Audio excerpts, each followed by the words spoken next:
Matag sinugdanan sa tuig dinhi sa Visayas, gipaabot sa kadaghanan ang kapistahan ni Santo Niño, ang Dios nun nga bata nga gipaila-ila sa mga Kastila. Subay sa kasaysayan, ang Santo Niño sa Sugbo kauban sa tulo ka mga dibulto nga gitanyag, isip handumanan ni Magellan ngadto sa hari sa Sugbo diha nga sila nagpabunyag isip mga Kristiyano.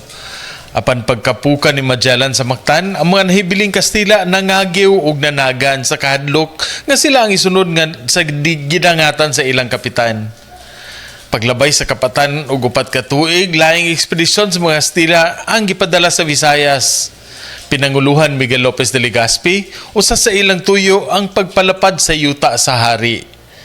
Gidauban ang mga kabalayan nga ilang naabtan aron mga nitibo, managan ug ila na unya nga kapahimuslan ang yutang gibiyaan. Apan sa usa ka naugdaw nga balay, dihay kaban nga sa kayo wala masilaba.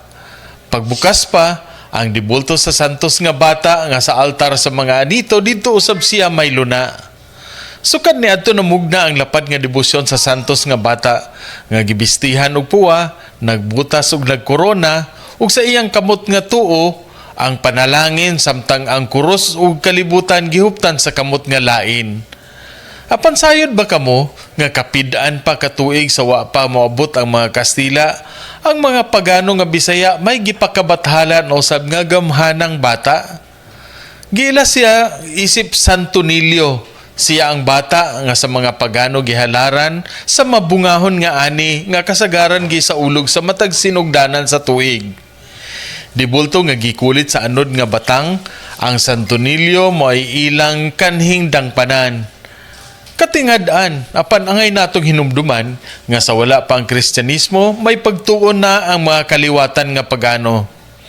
Santo Niño man o Santo Niño, ang mas mahinungdanon nga nagtubo sa pagtuo nga ang pagkamaayo ug pagampo uban sa gituohan nga giya sa mga santo, makatukmod ka nato sa pagpakabuhi subay sa dalan nga sakto. Gikan diri sa Bohol alang sa Maayong Balita Central Visayas, Ray Anthony Chiu, PIA Bohol.